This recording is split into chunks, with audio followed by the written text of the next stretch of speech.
Welcome to day 4 of the Church Checkup Challenge. Today, we are talking about your church's unemployment problem. And no, I'm not talking about positions on your staff that maybe have gone unfilled or the positions that you'd maybe like to add to your staff. I'm talking about your congregation. One of the things that is so important is Ephesians chapter 4 and this idea that to each person, God has given a special grace gift. The word in Greek is charismata, and it just means grace gift. Each person has been given a grace gift, and it's the job of leadership to equip the saints for the work of the ministry. This is obviously a passage and a concept that I would imagine many of you are familiar with, and yet that 80-20 rule or the 90-10 rule or the 70-30 rule might be in place at your church.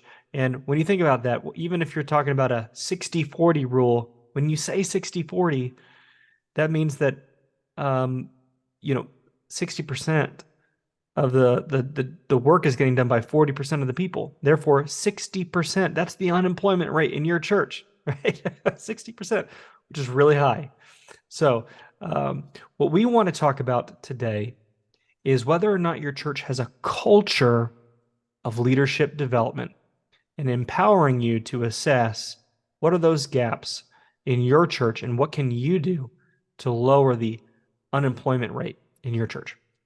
Yeah, most churches don't have a plan for this, Scott. We know this too well, that the extent in which they are recruiting volunteers is the arm twist Sunday morning to please have somebody step up for children's ministry because we don't have enough folks there. So there's a whole lot more going on than that. And sometimes that's such a big challenge. I feel like if we could just have that, we're fine with everything else. We've really set the bar low on people engaging in serving in the ministry of our churches. 60-40, give me a break. I mean, that people would be thrilled with that, and they shouldn't be. They should think, wow, how come the last 10 people haven't signed up for something yet?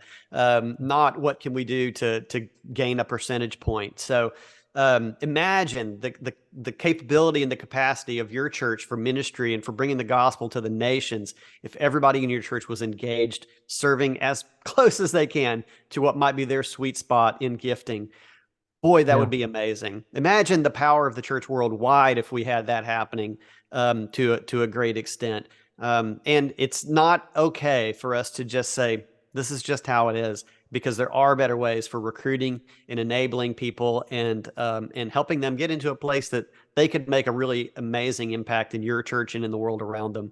So we hope to push you a little bit today. The questions in this assessment, I don't know, they might bite a little bit. And I think it really takes an honest look at yourself as a leader and your leadership team and how your church has been historically to go ahead and mark whether that might be you or not. But you know what? That's okay. It's just between you and God at this point for how you want to answer that. But as we have on the other days, have some other leaders in your church do that too.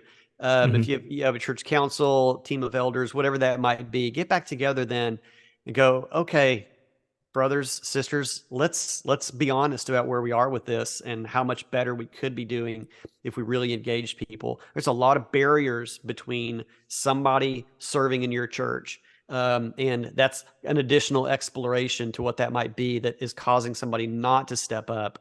And we would love to talk about that with you in more detail, but this is a great place to start. It's another challenging assessment, but we really want to encourage you today to put a few minutes into this. I want to wrap this up by asking you a quick question, AJ. Okay. Can you survive without an arm? Yes. Can you survive without a leg? Yes. But will you be able to do everything that you might want to do if you are missing an arm or missing a leg? Yeah, maybe really. not. Maybe not everything you want to do. And if you are and it's able not to, how God designed the body to be. It's not not the I'm not original making an design. ableist statement here. I know, like all of us, we all have, my back is killing me today. I've been telling you this, AJ. So, all of us, we all have our challenges, some of them greater than others, but God designed the body to be whole. And when you think of your church as a body, God designed your church to have arms and legs and feet. And I really believe, even as a church, even if a church is smaller, as he grows, he continues to give you more and more of what you need. But if you don't activate the people in your church, if you don't find a way to mobilize the people in your church will always be walking with a limp. And that's the way you have to be thinking about this is our church, up until the point that we really have everyone mobilized, we have not reached the full potential for Yeah. what our church could be. And so, can you survive without having everyone activated? Sure, you can. But you're not going to be whole and complete the way that God designed your church to be until you activate and mobilize each person. And that's the goal that we're shooting for here. And we hope that this audit today will help you to reflect on where are those gaps potentially for you and your church.